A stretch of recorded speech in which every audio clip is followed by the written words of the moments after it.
I'm Nick Westergaard, and this is On Brand, helping you tell your story. My guest this week is Pam Sherman. For me, story is the tool by which we are able to connect to our audiences, and it is a critical tool. So to that end, I always start with what's the story that you want people to leave understanding about you or your product or your company, and what makes a good story. And there's a million definitions, but I like the idea of it's a narrative that feels real to the teller and the listener. Pam Sherman is an actor, writer, leadership consultant, and recovering lawyer who was profiled in People magazine about her transition from lawyer to actor. Today, she speaks, facilitates, and coaches leaders all over the world about how to ignite their audiences with who they are and their stories, and to find their edge. She works with Fortune 500 companies, law firms, advertising agencies, and is a highly rated global resource for leadership organizations EO, Vistage, YPO, and Tiger 21.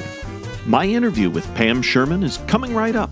But first, you may know you're listening to this show along the Marketing Podcast Network, but did you know there are other great shows on MPN to help your business? Tim Hines hosts a great podcast called the Marketing Starter Podcast. Tim, tell these fine folks what they're going to get when they listen. They're going to get great insights on how marketers can take an entrepreneurial attitude to what they do in marketing to be a little bit more successful. So I interview top marketers from all around the world, and heck, even some that are bottom and middle. It's really about marketers who embody the entrepreneurial spirit to be the best that they can be. Awesome. Where can people subscribe? They can, of course, subscribe on marketingpodcast.net, but they can also search for the show on all their favorite podcasting platforms, as well as visiting my website, which is tnhines.com/podcast. You heard him. Go subscribe. You may know you're listening to this show along the Marketing Podcast Network, but did you know there are other great shows on MPN to help your business? Lacey Boggs hosts and produces a great podcast called Ace Stone Marketing Detective.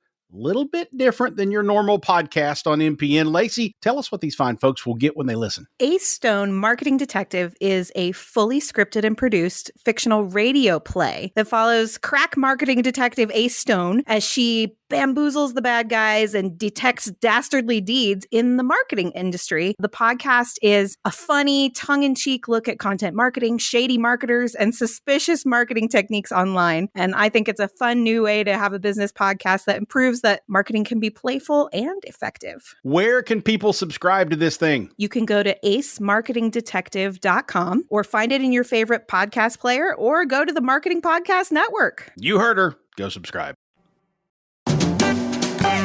Pam Sherman, welcome to On Brand.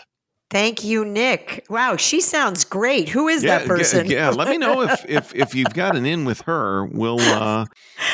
I really appreciate that, and thank you so much for having me. I love talking about story, and I love talking about brand, and I mostly love talking about the work I get to do with leaders around the world. I feel very blessed and lucky. You know, fun fact, a couple of fun facts. You talk about being a recovering lawyer. I'm a recovering theater major, but I find it incredibly useful in my work in brand building and in speaking and presenting and leading. And the fun fact number 2, you are also not the first actor to be on the podcast. We had Alan Alda on a few years ago. So I saw that, and Hawkeye Pierce himself. Yes, one of my idols, and he's such a interesting and interested person. I think he really personifies what great leaders should do, which is be curious about the world. And he has such a generosity of spirit. I saw that you had him. And it's funny, for a long time, I didn't describe myself as an actor because, I did so many different things. But I think there's no question that the tenets of great acting are what inform my work. And also the great good judgment that we expect from a good lawyer to provide to their clients. But it's funny, for me, people, when I left the practice of law to become an actor, they said, "Oh, it's the same. You're doing the same thing." And I said, absolutely not.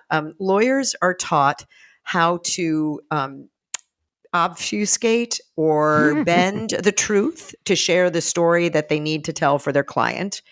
Whereas a great actor, to take you on a journey where you will suspend your disbelief, they have to be telling the truth. And that's really at the core of what I try and do for leaders, to help them be more believable to themselves and to others. Yeah, I bet everybody wants to just, when they hear that in your bio, want to jump in with a lawyer joke that they've got at the ready. But you're right that they couldn't be more different, because it is, and this sounds like a lawyer joke, but it's really not. But like you said, it is a very different relationship with the truth. Or with the story that you want to share, if you think about Ooh. it. I'm often brought in to work with leaders to help them be more persuasive, influential, impactful. And interestingly enough, I started my business because I got a call after being profiled in People magazine. This is crazy, about ditching my day job. The law firm went out of business, but we can talk about that later, to pursue my dreams of being an actor.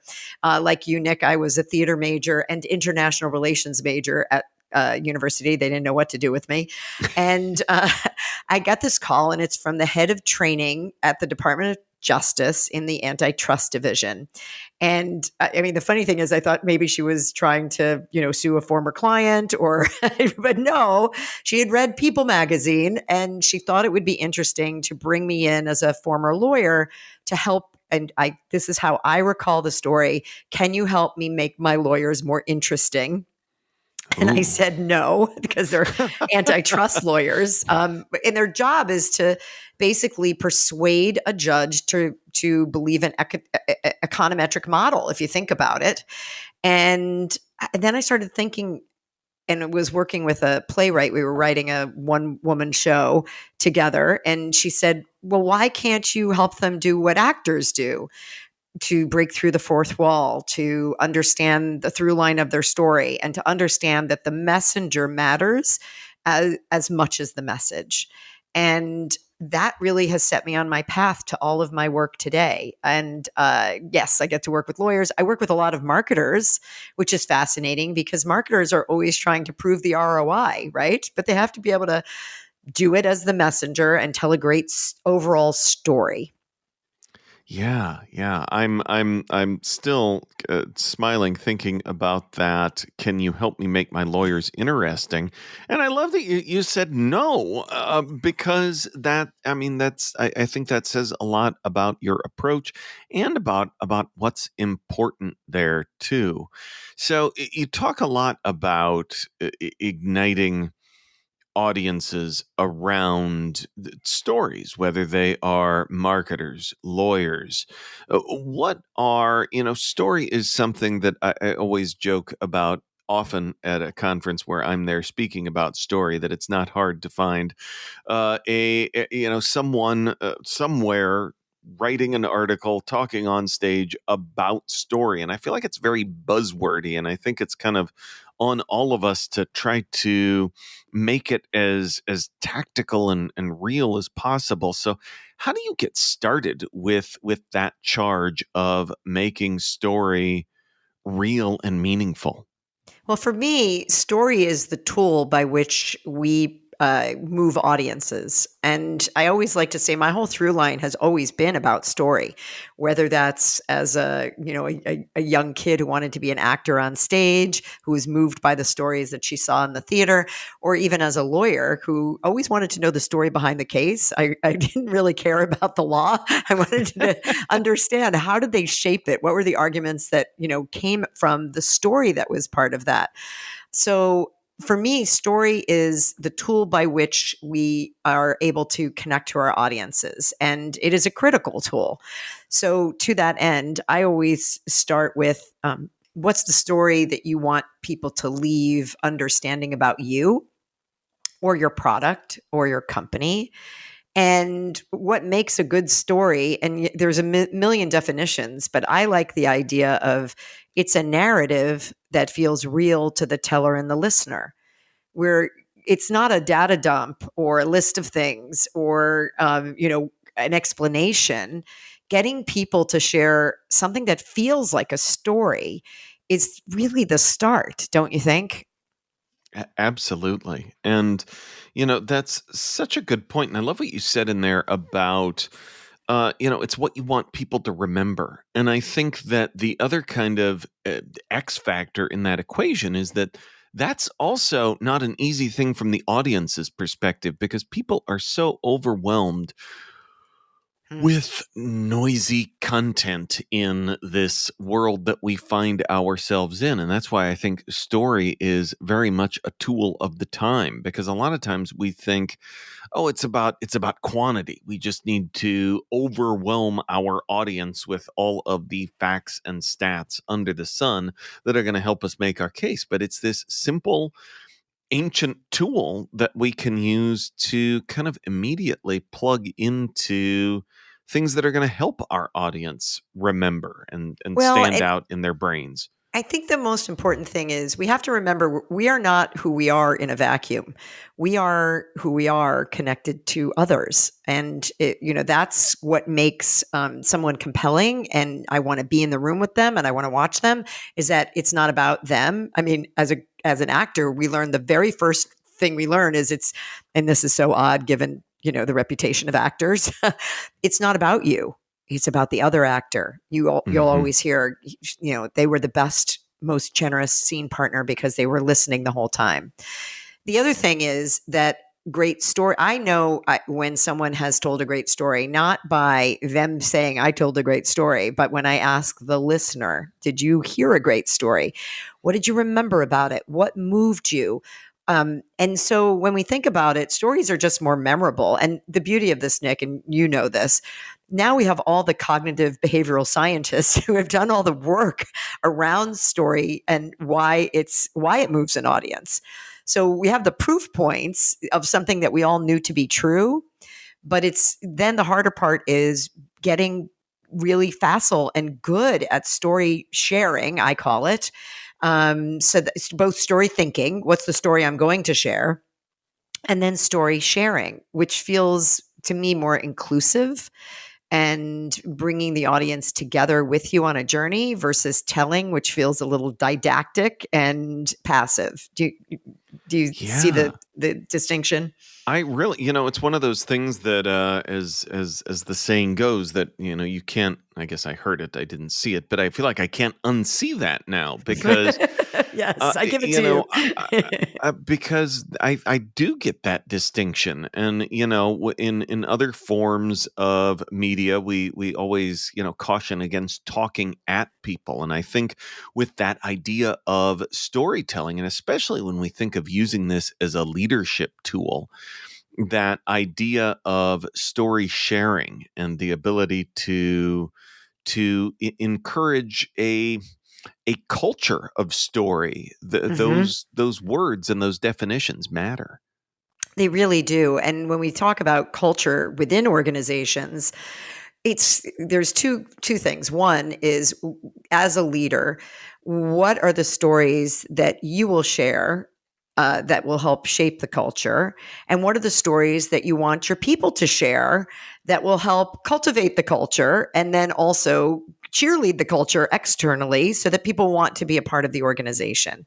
I often get from a leader, well, I don't want to tell that story about myself out in the newspaper or right. And I'll say, well, there's a reason for doing that. You're trying to attract talent. I want somebody reading the business journal or the story about your company saying, I want to work there because of that person. People don't, go to, maybe they do, maybe they go work in industries that they like, but ultimately they end up working with people, and people are walking compendiums of stories that are waiting to be shared, that people are often too shy or they think it makes it about them. Sure, that's true if you make it about you, but if you make it about what your audience needs to know about you or what you want them to feel about you, well, doesn't that change the whole dynamic of story sharing? On Brand will be right back after this. As a person with a very deep voice, I'm hired all the time for advertising campaigns. But a deep voice doesn't sell B2B, and advertising on the wrong platform doesn't sell B2B either. That's why if you're a B2B marketer, you should use LinkedIn ads. LinkedIn has the targeting capabilities to help you reach the world's largest professional audience. That's right. Over 70 million decision makers all in one place. All the big wigs, then medium wigs. Also small wigs who are on the path to becoming big wigs. Okay, that's enough about wigs. LinkedIn Ads allows you to focus on getting your B2B message to the right people. So, does that mean you should use ads on LinkedIn instead of hiring me, the man with the deepest voice in the world? Yes. Yes, it does. Get started today and see why LinkedIn is the place to be to be. We'll even give you a $100 credit on your next campaign. Go to linkedin.com/MPN to claim your credit. That's linkedin.com/MPN. Terms and conditions apply. You may know you're listening to this show along the Marketing Podcast Network, but did you know there are other great shows on MPN to help your business too? Caroline Kay hosts a great podcast called Snippets of Genius. Caroline, tell us what these folks will get out of listening. Snippets of Genius is a lighthearted business podcast with some brilliant insights into how you can attract and cultivate success. In each episode, I have an inspiring conversation with genius guests from the worlds of business development, marketing, design, and wellness. Each of them share their ballsy, daring moves to burst business opportunities wide open. Every episode is designed to give you as much value as possible so you can decide, define, and develop anything you want in your career or business. Hard to turn that down. Where can people subscribe? They can come on over to my website, which is www.carolinekay.co/podcast, or find the show at marketingpodcast.net, or search for Snippets of Genius wherever you get your podcasts. You heard her. Go subscribe. Now, back to the show. I love that point of, because I've heard it different ways of, you don't work for companies, you work for people. But I think the role that you talk about story playing that in that is powerful. And as we think about leaders needing to be better storytellers, you talk about that culture of story sharing. It almost seems like part of the job of leadership is to encourage that culture. How can you encourage others to share their stories as well? It's really interesting. I'm often brought in through leadership development on the HR side or through the marketing team where they're just, they're finding that they're not getting their message across the way they want to. And often people will, it's usually a leader who just sees the gap. They see, wow, my people are competent, they're smart, they really understand strategy, but they're not inspiring. They're I call it sucking the energy out of the room. And we need them to perform a better version of themselves. And that's, to me, those leaders who get that, that's what transforms organizations from probably really good organizations to great organizations that ultimately people want to be a part of.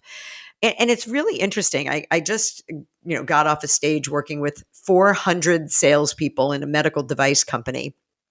And the imperative was, we're not sharing enough stories that will personally connect and build relationships with our clients. This is a company that has great market share. They're doing really, really well, but they want to deepen their relationships with their customers. And they know that's a one-on-one connection between the salesperson and that customer. So I was so thrilled that they've made this an imperative, a 6-month imperative, including learning and development, marketing, and then all the leadership. And then finally at their national sales meeting, there's like, I was so excited, Nick, you would have loved this. I called it a story sharing jam with 400 people. Because I don't know how to do a keynote where I just talk at people. I have to have them talking back. That's, I like to say that, a great monologue or a great speech is just a performance where the other side doesn't get to talk. But isn't it even better when they do get to start sharing stories? You should see what happens in the room when you just give a prompt of, share a story about this value, or share a story about, and I'll give them a word, and the place goes bananas. Its story creates energy. I think there's a great quote, and I think it's from George Saunders, who is a professor of writing at Syracuse University. People say he's the greatest fiction writer of our time. Yeah. Working And on he the said, Bardo and yeah. right? He says that story is the creation of energy. It's a transfer of energy. Love that. Oh, that is great. And I think these definitions are helpful because I do think one challenge, and I feel it, and I'm always a little cautious about it because I think it's interesting on one hand because at a time when everyone is talking about AI, Chat GPT, large language models. It's very much, there's a lot of tech trends, kind of in the same way that social media before it captivated. Right. On the other side of things, I think it's interesting that story, something that's nowhere near being new by millennia, is also so buzzwordy. And I think the challenge in that comes from a lot of times it can become, I feel like, business speak internally if Yes. ill-defined. Oh, we need some story. It's like adding sprinkles to an ice cream sundae. Put some story on that. And I I love I that.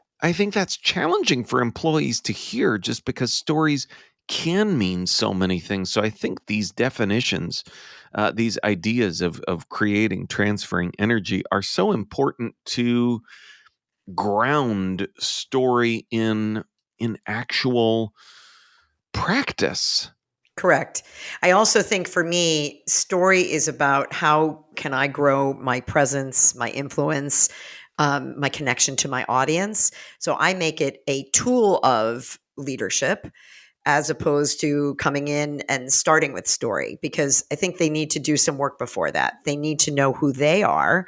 And by that, I mean, what values are important to me? What am I good at? And then what is my role? And how do I want to perform that role? And then the second thing is they really have to understand their audiences. As I said, you're not you in a vacuum. Well, stories aren't told in a vacuum either. It's what story will connect me better to this audience in this time. How many times, Nick, have you walked into an organization where they said, we need help with telling our story? And it might be marketers, mostly marketers, who, are frankly often, maybe they see themselves this way, as the smartest people in the room. And they'll show me their 150 slides, with their data and their graphs, and they're beautiful. And I say, wait, where's the story? I don't can you give me a story that will get me into this and make me want to listen to all the rest of the stuff that you have to say? Yeah, I'll get there. But first, and it's really interesting. I don't think data moves people. It's the story behind the data that really moves people. Say more about story as a tool for. I'm intrigued by. We've talked about leaders using story as a tool of connection, but especially of presence, which I think many that are emerging leaders and growing into a role of being a leader can struggle with. And Correct. does story play a role there? It also seems like your theatrical background and, like you said, playing a role. It's really interesting because for me, I want them often. I'll be asked to work with somebody who's either newly minted in a new leadership role or they're about to be, and they just don't see themselves. They say, well, I can't be the vice president like she was. And I always say, well, why don't we just have you play yourself and let's see how that works. But we have to do that. No, I don't want to do that. No, I don't want to do that. I can imagine the responses to that suggestion. I want to be like them. And I'm like, well, that's just a recipe for disaster. And, even when I was a lawyer, I like to say that I felt like I was wearing an ill-fitting suit because I thought I had to play a version of a lawyer, or the leader that I worked with who thought that being a leader was being authoritarian and directive, as opposed to he never would open up and say why the place he worked at was so important to him. So I said, why I kept asking the question, why do you do what you do? And he finally shared a story about his growing up. It was a company that created housing where there were, beautiful housing that was going to be affordable. And they did it in communities that were mixed use. And he grew up in poverty. He was lucky enough to be the first to go to college, the first to, go on to graduate school. But he had never shared his own personal journey with anyone that he worked with so that they could understand that that's why he felt the work was so important. And it even changed how he appeared to them by sharing the story of his background and his connection to the purpose of the company. Suddenly, his idea of what he had to act like changed. It broke down walls. Yes, he was still demanding, but everybody was like, I'll get on board with that demanding person because this is an imperative to changing the lives of the people that we serve. So it was we got him comfortable with being himself and sharing that. And it really made a huge difference in all of his leadership from then on. He's the one who wrote to me and said, you helped me to embrace my meanness, MENESS. I love that. Yeah. Well, and it is interesting, and that's why I think it can maybe at a glance sound artificial, but thinking of that as your character, as your meanness, I think has value in kind of the next stage of being able to amplify that too. And I think that Correct. that's especially key. Can I also say that it's the tool that actors use? I get a script and I have to mine the script for who this character really is. I don't take it at face value. I look at what everybody says about the character. I just came off of a one-woman show where, again, every once in a while, I am lucky enough to go on stage playing my idol, a woman named Erma Bombeck, who was a storyteller and a humorist. In fact, every year at the Erma Bombeck Writers Center at University of Dayton, people want to write like her, and it sells out in 5 minutes.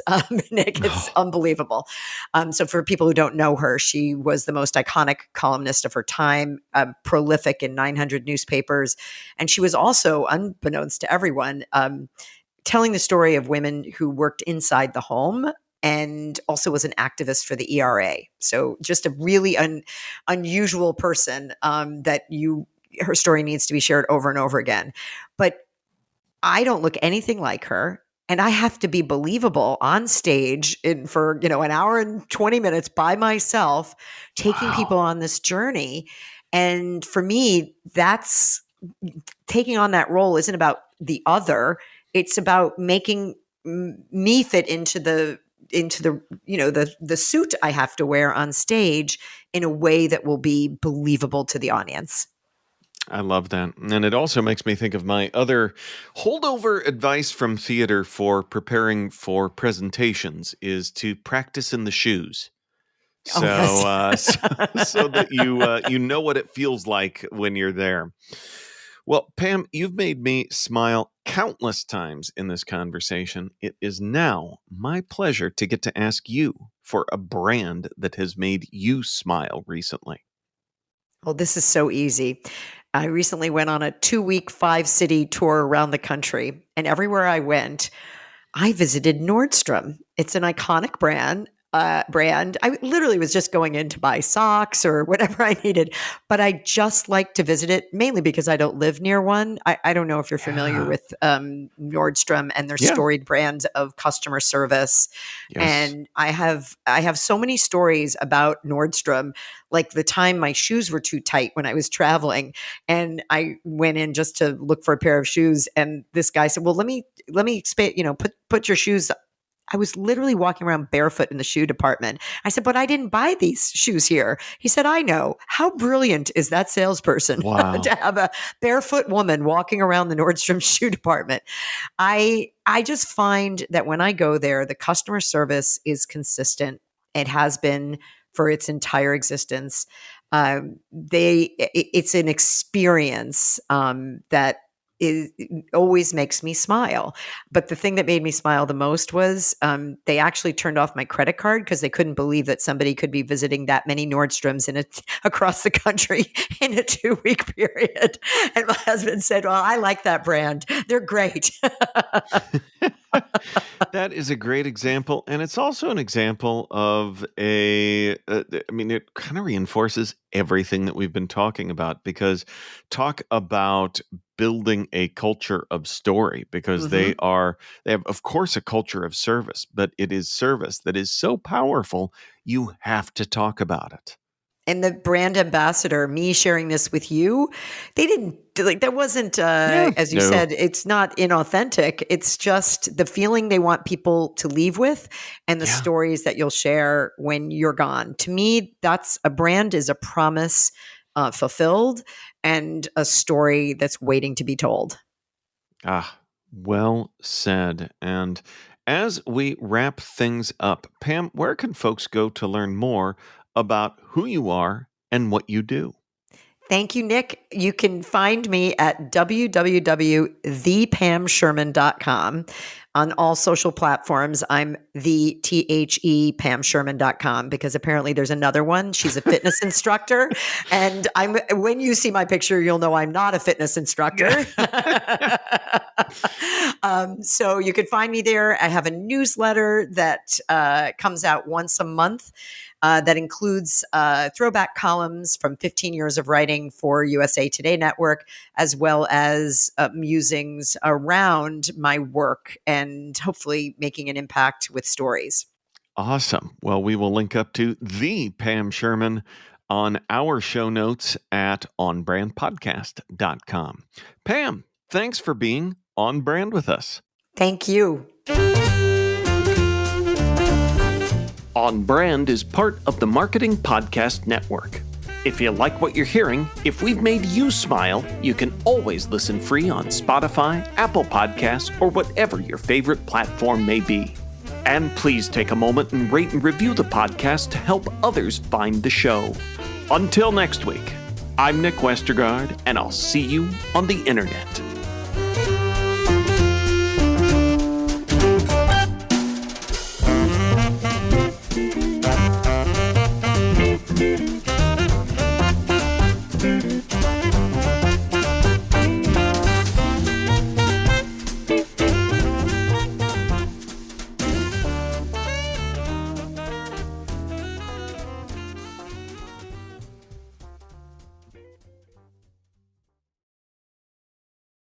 This podcast is heard along the Marketing Podcast Network. For more great marketing podcasts, visit marketingpodcasts.net.